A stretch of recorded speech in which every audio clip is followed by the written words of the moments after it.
Students, हम लोगों ने लास्ट लेक्चर में स्टेट फंक्शंस के बारे में स्टडी कर रहे थे और इसमें मैंने बताया था कि प्रेशर, वॉल्यूम, ये सारे स्टेट फंक्शंस हैं। इसे कैसे हम लोग प्रूव कर सकते हैं, तो उसके लिए हम लोग को यूलर्स थ्योरम्स पढ़ना होगा। यूलर्स थ्योरम,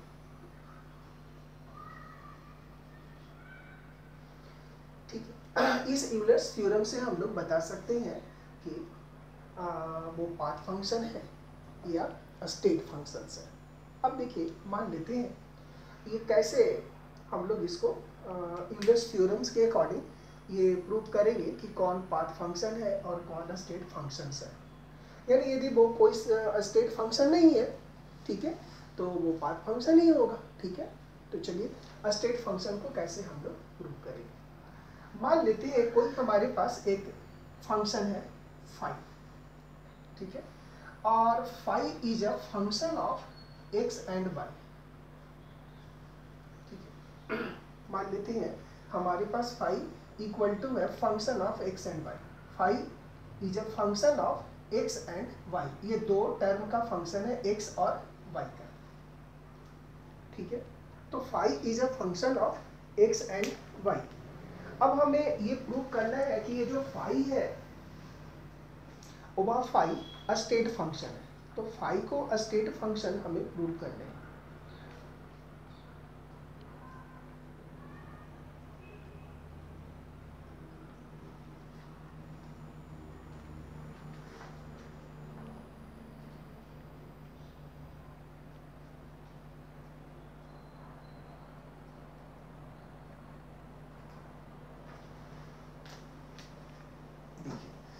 तो ये प्रूव करने के लिए, इसके लिए हम लोग कुछ यहाँ पर कुछ कैलकुलस का हमें हेल्प लेना होगा। तो उसके लिए थोड़ा सा ध्यान रखेंगे। कैलकुलस, ये जो बायो के बच्चे हैं मैं उसको बता देता हूँ थोड़ा कि वो कैलकुलस में क्या हम लोग यूज करेंगे, ठीक है, और उसका आप ध्यान रखेंगे। जनरली ये वो स्टेट फंक्शन और स्टेट फंक्शंस को प्रूव करने के लिए यूलर्स थ्योरम का ही हम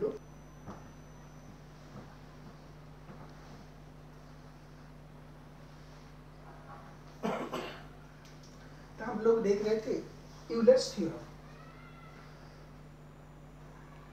फाई एक फंक्शन है एक्स और वाई का। अब ये यूलर्स थ्योरम्स के अकॉर्डिंग इसे, ये यदि फाई स्टेट फंक्शन होगा तो क्या होगा, इसके लिए हम लोग ऐसे निकाल सकते हैं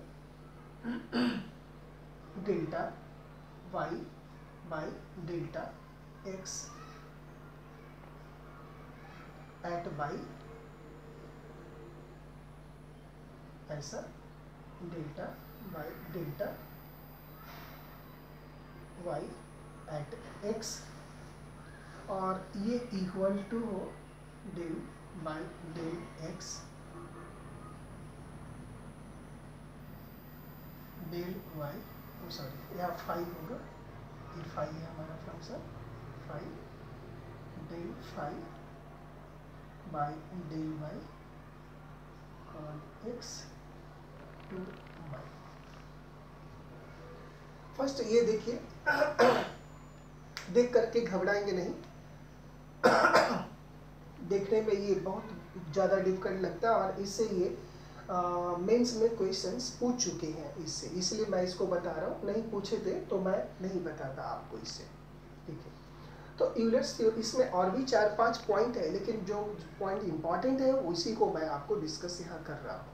नेक्स्ट देखिए, phi is a function of X and Y.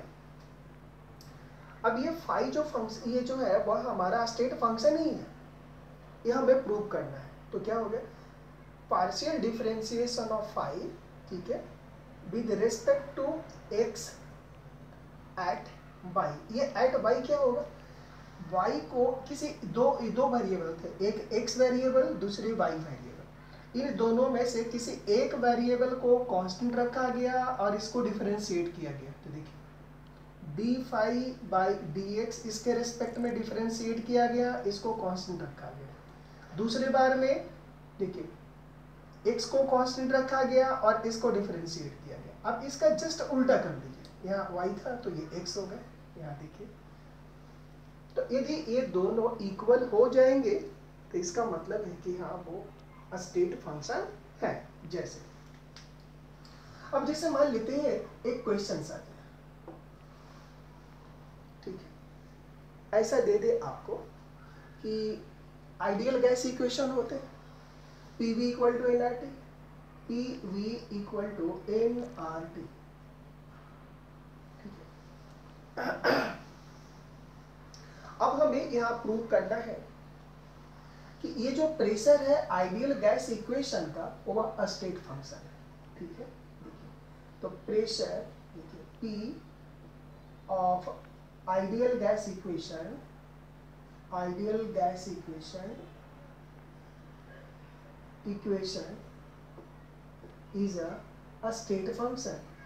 a state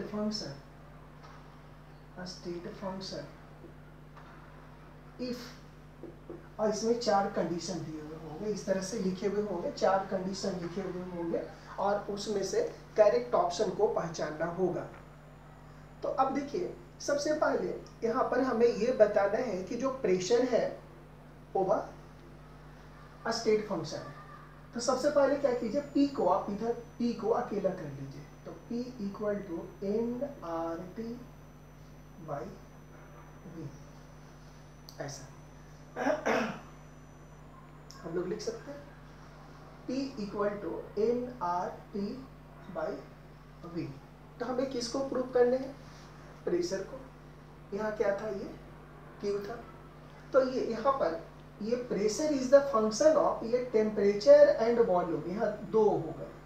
अब यहाँ पर ये क्या था, phi is the function of x and y, यहाँ क्या है, pressure is the function of P and V, ये 2 फंक्शन है। n और दोनों कांस्टेंट है, याद रखिएगा। तो यहाँ 2 हो गए, तो 2 वेरिएबल्स हो गए, एक T हो गया, एक V हो गया। तो देखिए सबसे पहले क्या निकालना, delta phi by delta x, यानी किसी एक के रिस्पेक्ट में इसको डिफरेंशिएट करना है, दूसरे को कांस्टेंट मानते हुए, ठीक है। तो t को कांस्टेंट मान लेंगे, ठीक है। अब इसके रिस्पेक्ट में डिफरेंशिएट करते हैं, तो देखिए क्या हो जाएगा, delta p by delta v, यानी इसको बोलते हैं partial differentiation of p with respect to v, ठीक है, at constant t equal to, तो ये t कांस्टेंट हो गया, n r तो कांस्टेंट था ही, तो कांस्टेंट टर्म को बाहर निकाल लेते हैं, तो ये हो जाएगा nRT, कांस्टेंट टर्म था। अब यहाँ पर क्या बचा, 1/v, तो 1/v को जब डिफरेंशिएट करेंगे तो आप याद रखिएगा, मैं आपको बता देता हूँ, ये डिफरेंशिएशन ऑफ 1/v, ठीक है, इक्वल टू हो जाएगा ये डिफरेंशिएशन ऑफ ये 1/v, ये हो गया आपका -1/v², ऐसे इतने होते हैं, तो आप याद रखें। तो यहाँ पर क्या हो गया, इसको लिख सकते हैं ना, इनटू डिफरेंशिएशन ऑफ d/dv, ठीक है, v टू दी पावर -1, इसको इसके रिस्पेक्ट में डिफरेंशिएट करना है, तो इसको 1/v था, कितने हो गए, -1/v, ठीक है। तो इसको हम लोग क्या लिख सकते हैं, nRT बाई, यहाँ से v² है ना, ये क्या हो गया, v², ऐसा, माइनस, ये इक्वेशन नंबर 1। बात है समझ में। तो इसको हमने डिफरेंशिएट किया, देखिए फिर से मैं इसको समझा रहा हूँ। यहाँ देखिए हमें P को प्रूव करना है कि ये स्टेट फंक्शन है, तो P के लिए P को हम लोग डिफरेंशिएट कर रहे हैं V के रिस्पेक्ट में, तो delta P by delta V eight constant T को कांस्टेंट मान लिए, तो n तो कांस्टेंट था ही, R कांस्टेंट था ही, T भी कांस्टेंट हो गए, तो कांस्टेंट को बाहर निकाल लिए, तो बचा क्या, 1/v, तो 1/v का डिफरेंशिएशन -1/v²। तो ये लिखने का ये तरीका है, इसको ऐसे लिख सकते हैं, इसको 1/v का डिफरेंशिएशन करेंगे तो ये हो गया इधर। नेक्स्ट अब हम लोग ये निकालते हैं, तो चलिए अब इसको निकाल लीजिए। अब ये क्या हो गया, डेल्टा बाई, अब देखिए यहाँ से अब क्या करते हैं, अब इसको हम लोग क्या करते हैं, v को कांस्टेंट मानते हैं और t के रिस्पेक्ट में डिफरेंशिएट करते हैं, ठीक है। यहाँ से v को कांस्टेंट मान लेते हैं और t के रिस्पेक्ट में डिफरेंशिएट करते हैं, तो चलिए यहाँ पर क्या हो गया, डेल्टा यहाँ से ये delta p by delta v, यहाँ कांस्टेंट t था आपका, अब कांस्टेंट क्या यहाँ पर होगा, कांस्टेंट v को मानना पड़ेगा, ठीक है। तो ये डेल बाई या डेल बाई ये डिफरेंशिएशन ऑफ दिस, यानी इसको डिफरेंशिएशन ऑफ इसको डेल्टा पी बाई, यहाँ डेल्टा वी है, ठीक है। तो बच रहा है क्या, टी। तो यहाँ अब क्या लिखेंगे, डेल्टा टी, और यहाँ लिखेंगे ऐसे del P by del V at constant T, और यहाँ वी इक्वल टू, तो ये क्या हो गया, डेल्टा बाई डेल्टा टी, ठीक है, टी, और यहाँ आपने इसका निकाला है कितना, minus N R D by V square, ठीक है। अब यहाँ पर देखिए कांस्टेंट आपने किसको माना है, v को, तो ये कांस्टेंट हो गया, एन आर कांस्टेंट है, तो इसको बाहर निकाल लीजिए, तो ये हो गया minus N R by V square, ठीक है, और ये हो गया डिफरेंशिएशन ऑफ, और ये हो गया आपका t। तो t का डिफरेंशिएशन t के रिस्पेक्ट में 1 होता है, तो ये कितना, minus N R by V square, और इसको मान लीजिए इक्वेशन नंबर 2, ऐसा। तो ये यहाँ से आपने डिफरेंशिएट किया और आया minus N R divided by V square. तो एक पार्ट आपने निकाल लिया, अब दूसरी पार्ट निकालिए।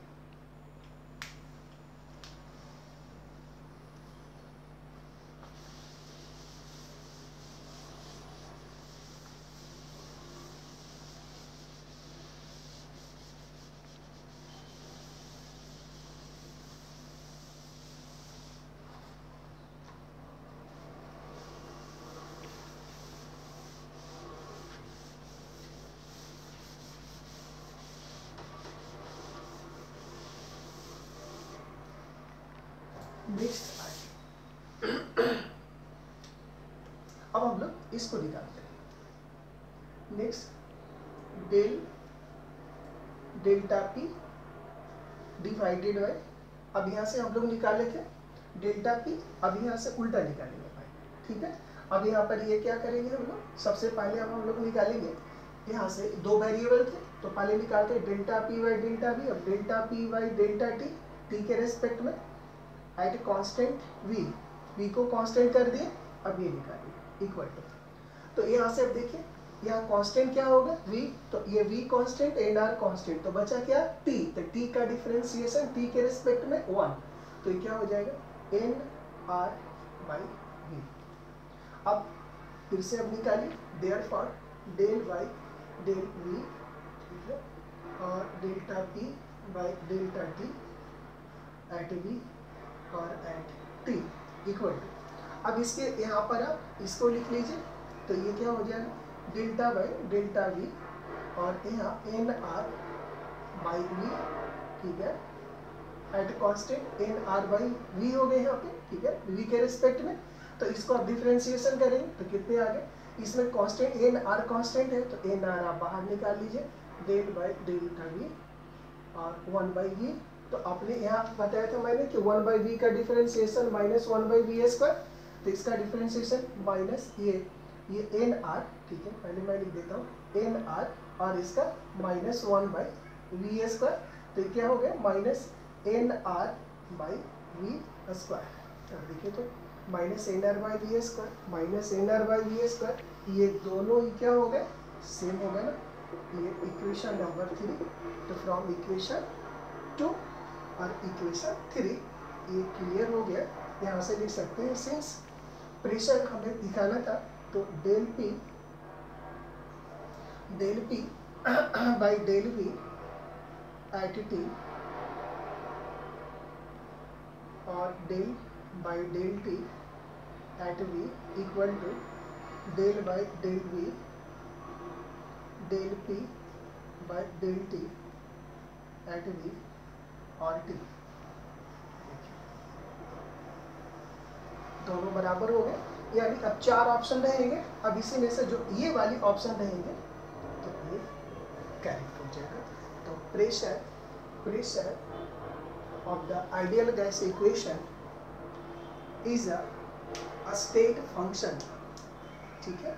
तो उसके लिए कंडीशंस क्या होंगे, यूलर्स थ्योरम्स के अकॉर्डिंग यदि ये इस कंडीशंस को फॉलो कर रहा तो ये स्टेट फंक्शन है इसलिए, और ये कर रहा, इसलिए हम कह सकते हैं कि आइडियल गैस इक्वेशन का जो प्रेशर है वो स्टेट फंक्शन है, वॉल्यूम है वो स्टेट फंक्शन है।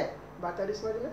तो प्रेशर और वॉल्यूम, इसी तरह से हम लोग ये जब वॉल्यूम हमारे स्टेट फंक्शंस होंगे और स्टेट फंक्शन को प्रूव करने होंगे तो कैसे करेंगे, उसके लिए कंडीशन क्या होगा वो देखिए, आप उसको भी नोट कर सकते हैं।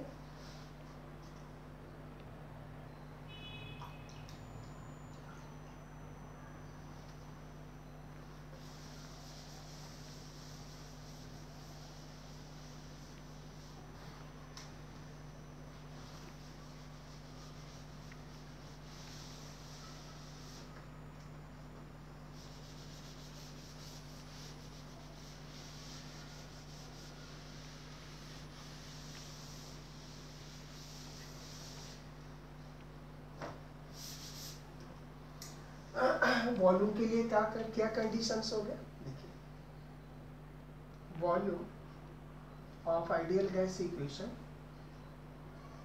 Ideal gas equation is a state function, a state function if क्या कंडीशन होंगे देखिए। तो यहाँ से आप क्या करेंगे, यदि वॉल्यूम को आपको प्रूव करना है तो यहाँ से V इक्वल टू लिखिए, V equal to nRT by P। अब देखिए V is the function of pressure and temperature. चलिए तो इसको पहले निकाल लीजिए, डेल्टा बाई डेल्टा P, ठीक है। अब यहाँ होगा delta V divided by delta T at constant P, और ये होगा at constant T equal to delta by delta T, और ये होगा delta V by delta P at constant T at constant V। ये कंडीशंस होगा, ये कंडीशंस जहाँ होगा तो ये कहेंगे कि वो जो हमारा आइडियल गैस इक्वेशन है, इस आइडियल गैस इक्वेशन का वॉल्यूम स्टेट फंक्शन है। तो इस तरह से हम लोग स्टेट फंक्शंस है या नहीं है उसको हम लोग बता सकते हैं। हम लोग यह भी बता सकते हैं, चलिए मैं आपको एक क्वेश्चन देता हूँ कि जो वैन डर वाल गैस इक्वेशन होते हैं, ठीक है, वैन डर वाल गैस इक्वेशंस जो है उनकी जो प्रेशर है, वॉल्यूम है, वह भी स्टेट फंक्शन है, उसको बताना है तो उसको भी आप इसी तरह से बता सकते हैं वैन डर वाल गैस इक्वेशन से। तो वैन डर वाल गैस इक्वेशंस का जो प्रेशर है, वॉल्यूम है, वह भी आइडियल ये स्टेट फंक्शंस है। इसी तरह से इस इक्वेशन से आप लोग प्रूव कर सकते हैं, ठीक है। तो ये बहुत ही इंपॉर्टेंट है, ये क्वेश्चंस पूछा जा चुका है, मेंस में आ चुका है। ये एडवांस के क्वेश्चंस नहीं है, मेंस के क्वेश्चंस है। आपको लग रहा होगा बहुत ज़्यादा ये डिफिकल्ट वगैरह वो है, लेकिन ऐसा नहीं है, ये मेंस का क्वेश्चंस है। और ये तो सिंपल ही कंडीशन बनानी है, केवल यही तो ये वो दे दिया गया आइडियल गैस इक्वेशन का प्रेशर जो है स्टेट फंक्शन है, तो प्रेशर यहाँ देख लीजिए टेम्परेचर और वॉल्यूम का ये फंक्शन हो गया। तो एक को टेम्परेचर को कांस्टेंट मान के डिफरेंशिएट कीजिए, एक में वॉल्यूम को मान करके, ठीक है, और इस तरह से एक इक्वेशन बना लीजिए, और जो इक्वेशन होंगे वही स्टेट फंक्शंस को फॉलो करने के लिए वो सुटेबल कंडीशंस होंगे। चलिए, तो ये था हमारा स्टेट फंक्शंस क्या है उसको आपने सीखा। नेक्स्ट है स्टेट वेरिएबल्स। अब ये स्टेट वेरिएबल्स क्या होता है?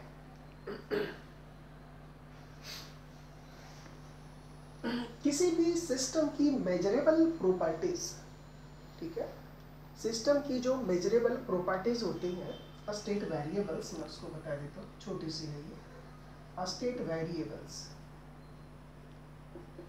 State variable, the measurable properties of A system, measurable properties of a system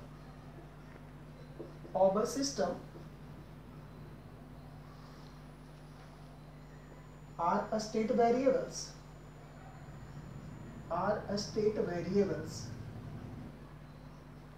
measurable properties of a systems are a state variables, और these are pressure, temperature, volume, ठीक है, these are the measurable properties. Moles also. So these are the measurable property और these are the state variables. So हम लोगों ने इस तरह से ये सीखा कि थर्मोडायनेमिक्स चैप्टर्स में कुछ टर्म्स हम लोग यूज करेंगे. वो कौन कौन सा टर्म हो गया? सिस्टम, सराउंडिंग्स, ठीक है. फिर हम लोगों ने सीखा types of system, open system, closed system, isolated system, microscopic system. Microscopic system क्या होता है? वह सिस्टम जिसमें large number of particles present होते हैं, वो माइक्रोस्कोपिक सिस्टम होते हैं. और वैसे सिस्टम जो कि माइक्रोस्कोपिक होते हैं, उनकी जो प्रॉपर्टीज होती है वो माइक्रोस्कोपिक प्रॉपर्टीज कहलाती हैं. माइक्रोस्कोपिक प्रॉपर्टीज दो होते हैं, एक एक्सटेंसिव, दूसरा इंटेंसिव. एक्सटेंसिव क्या होता है? पहचानने का तरीका हमने बताया था, ठीक है. आप उसे दो पार्ट में डिवाइड कर दीजिए. डिवाइड करने के बाद भी यदि वो कांस्टेंट रहा, यानी कि मास पे डिपेंड नहीं कर रहा, तो इंटेंसिव.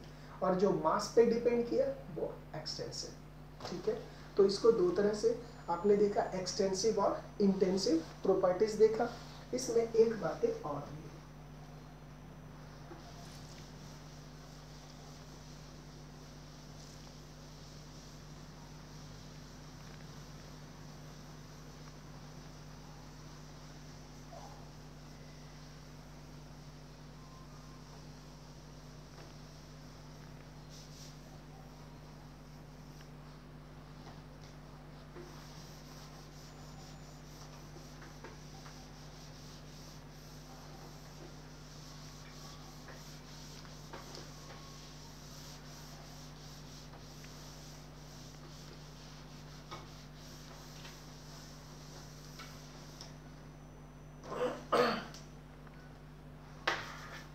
जैसे हम लोगों ने देखा डेंसिटी.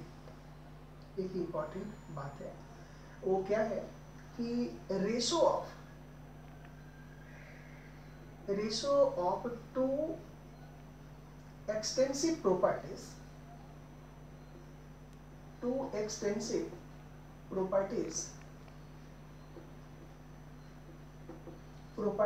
Is intensive.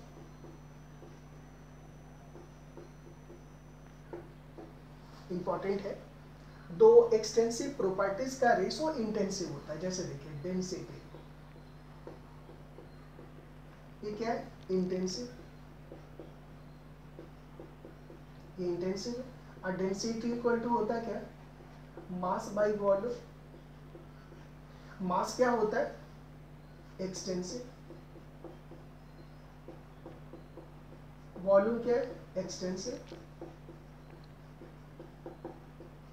और मास बाय वॉल्यूम क्या है? डेंसिटी. ये क्या है? Intensive. Means ratio of two extensive properties is intensive. तो इस पॉइंट को आप याद रखेंगे. दो एक्सटेंसिव प्रॉपर्टीज का रेशियो हमेशा इंटेंसिव होता है.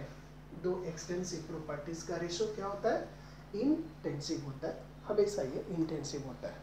चलिए नेक्स्ट, अब हम लोगों ने सीखा था मोलैरिटी क्या है? Moles per litre, number of moles of solid पर लीटर. तो मोलैरिटी क्या होता है? एक्सटेंसिव या intensive? Intensive. Molarity, normality, formality, ये सभी हम लोगों ने पढ़ा. ये सारे एक्सटेंसिव है, इंटेंसिव प्रॉपर्टीज है, ठीक है. तो आपने शायद इन सारी प्रॉपर्टीज के बारे में अच्छी तरह सीखा. नेक्स्ट अब हम लोग अगली क्लास में इसके बाद आगे की टॉपिक स्टार्ट करेंगे, ठीक है. तो आज हम लोग इस चैप्टर्स में इतना हम लोगों ने पढ़ा, और ये इम्पॉर्टेंट था यूलर्स थ्योरम. इसके और भी पॉइंट्स हैं, लेकिन वो सारे पॉइंट्स उतने ज़्यादा इम्पॉर्टेंट नहीं है. जो इम्पॉर्टेंट्स थे मैंने आपको बताया, और जो थोड़ा सा डिफ़िकल्ट थे जिसे हमें बताने की ज़रूरत थी उसको हमने बताया. आप इसे याद रखेंगे. तो आज के लेक्चर में इतना ही. So very very thanks to all.